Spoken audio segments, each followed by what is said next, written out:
여러분 반갑습니다. 최 대표 TV입니다. 오늘은 이제 11월도 이제 많이 가고 있고, 그 다음에 12월만 지나면 이제 바로 2023년이 됩니다. 그러면 2023년이 돼서 해가 바뀌면 우리가 항상 이제 이슈가 되는 그런 노무 아이템이 있죠. 다름 아닌 이제 최저임금인데, 물론 이제 2023년 최저임금은 뭐 이미 7월, 8월에 이미 고시가 돼서 다 이제 홍보가 돼 있고 공지가 돼 있는 그런 상황인데, 오늘은 이제 어떤 말씀을 좀 드리고 싶냐면요.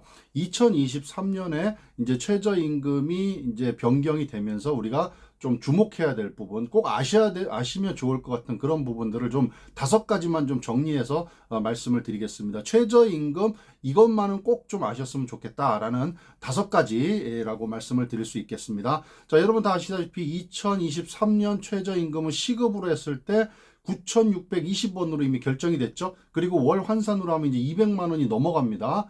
최초로 200만 원이 넘었다, 뭐 이렇게 얘기하기도 합니다. 그래서 그거 일단 기억을 하시고요. 최저임금은 2023년 1월 1일부터 2023년 12월 31일까지 1년간 적용이 된다라는 거 다 아시죠? 자, 첫 번째 여러분이 꼭 아셨으면 좋은 내용 뭐냐?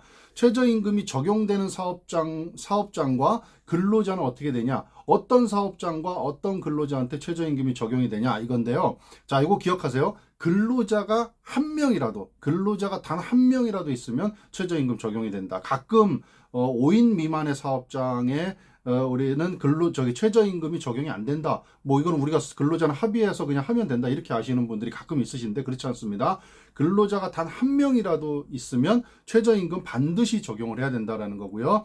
그 다음에 근로기준법상 근로자 누구를 얘기하냐? 정규직, 비정규직, 그 다음에 파트타임, 아르바이트, 청소년 근로자, 외국인 근로자 등 모든 근로자들, 그러니까 근로기준법상 이분들이 다 근로자잖아요. 그런 근로자들한테 모두 적용이 된다. 그러니까 최저임금은 거의 예외가 없다. 이렇게 하시면 좋을 것 같다라는 내용입니다. 자, 그 다음에 2023년 최저임금, 요거는 꼭 아셨으면 좋겠다라는 두 번째입니다. 자, 두 번째는 최저임금과 다른 금액으로 최저임금을 정하는 근로자, 이렇게 돼 있는데 이게 무슨 얘기냐? 최저임금보다 조금 이제 일부 어떤 경우에는 최저임금보다 조금 적게 줄 수 있다, 이런 내용인데 어떤 거냐면 요 조건이 맞아야 돼요. 1년 이상의 기간을 정해야 됩니다. 1년 이상의 기간을 정해야 되고, 그 다음에 수습기간이어야 된다. 그리고 수습기간인데 언제까지? 3개월까지만 최저임금의 90%를 줘도 된다. 10%를 감하는 거죠. 90%를 줘도 된다, 이런 겁니다. 조건이 있죠.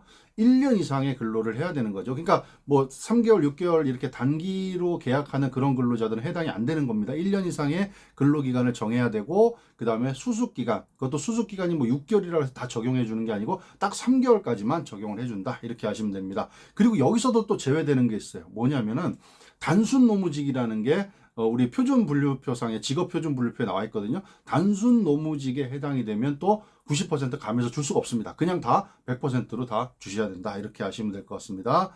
자, 그 다음에 세 번째, 자, 2023년 최저임금 꼭 아셔야 될 것 세 번째는 뭐냐면, 최저임금액보다 낮은 임금을 받기로 한 근로계약은 유효한가, 이런 얘기입니다. 아까도 그런 말씀 드렸는데, 이제 예를 들어서 계약서를 쓰실 때 우리는 최저임금까지 못 주니까 지금 뭐 시급으로 9,620원인데 우리 9,500원에 그냥 하기로 하자, 이래서 뭐 계약서를 작성을 했습니다. 근로자가 예를 들어 계약서에 사인을 했다 치더라도 최저임금에 미치지 못한 금액을 임금으로 정하였다면 이렇게 정한 부분은 무효다라고 이렇게 아시면 됩니다. 근로기준법은 근로자를 보호하기 위한 법이기 때문에 나중에 이제 근로자가 나 최저임금보다 못 받았습니다라고 더 청구를 했을 때 나머지 부분 더 주셔야 된다는 겁니다. 안 그러게 되면 또 분쟁이 되실 수가 있겠죠.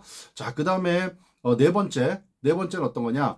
사업자가 근로자에게 반드시 알려줘야 할 사항이 있습니다. 요거 많이들 이제 잘 안 지키시는 경우들이 있는데, 사장님들은 근로자들한테 최저임금에 대해서 반드시 이 내용을 알려주셔야 된다. 어떤 거냐? 최저임금이 얼마다. 그 다음에 최저임금에 산입하지 아니하는 임금 적용 제외 근로자의 범위, 최저임금의 효력 발생 연월일, 이런 것들은 반드시 근로자한테 알려주셔야 되는데, 어떻게 알려주실 수 있냐면은 그 안내문이 나옵니다. 2023년 우리 그 고용노동부에서는 고시문을 이렇게 만들어서 배포를 이미 했고요. 그 다음에 또 우리 최저임금위원회에서는요, 안내문 전단지를 매년 만들어서 이렇게 배포를 하고 있습니다. 그래서 아마 이것도 한 11월 한 말 정도 되면은, 마지막 주 정도 되면 아마 배포될 걸로 알고 있습니다. 그래서 그런 것들을 받으셔가지고 근로자가 잘 보이는 곳에다 게시를 해주셔야 된다라는 겁니다. 요거 많이들 착각을 하시는데 제가 이제 비유를 그렇게 듭니다. 사장님들 식당에 원산지 표시 막 다 해놓으시잖아요. 그런 것들은 제가 가가지고 왜 해놓으셨어요라고 여쭤보면은 대부분 이제 뭐 과태료 맞으니까 벌금 맞으니까 뭐 와서 점검하니까 이렇게 말씀하시는데 이것도 마찬가지로 근로자에게 최저임금 등을 알려주지 않을 경우에는 100만 원 이하의 과태료가 부과될 수도 있다라는 것 좀 주의하시면 좋을 것 같습니다. 이것도 과태료가 있습니다. 그래서 간단하게 뭐 고용노동부에 나온 고시문이라든가 아니면 최저임금위원회에서 배포하고 있는 그런 포스터, 안내문, 뭐 이런 전단지 이런 것들을 근로자가 잘 보이는 게시판 같은 데다가 매년 한 번씩만 이렇게 게시를 해주시면은 문제될 게 없다 이렇게 보시면 될 것 같습니다. 자, 마지막으로 5번째 우리 2023년 최저임금 요거는 꼭 좀 알고 계셨으면 좋겠다라는 내용 뭐냐면 사용자가 최저임금에 미달하여 임금을 지급한 경우 어떤 처벌을 받느냐 이거죠.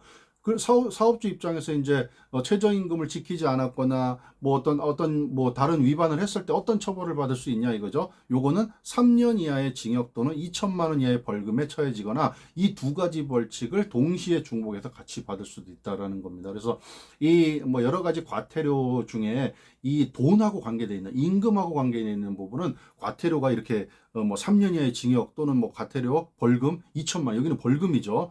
벌금 2천만 원 이하에 처한다. 이렇게 되어 있습니다. 임금 체불에 해당되기 때문에요. 그래서 제가 지금 말씀드린 5가지 2023년에 꼭 좀 최저임금 관련해서 꼭 좀 아셔야 되는 제가 5가지를 좀 정리해서 말씀을 드렸는데 우리 사장님들 하셔야 될 것들 꼭 체크를 하시는데 그 중에 제일 우선적으로 최저임금이 우리 근로자들한테 혹시 지급되는 임금이 최저임금에 미달되지 않는가 이거는 반드시 연말 연초에 체크를 하셔야 될 부분이고요. 근로자들 입장에서는 만약에 내가 받고 있는 임금이 최저임금에 미달이 되는가 안 되는가 이거 반드시 한번 체크를 하실 수 있는 그런 우리 사업장 그리고 근로자 되셨으면 좋겠다는 말씀을 드리고요.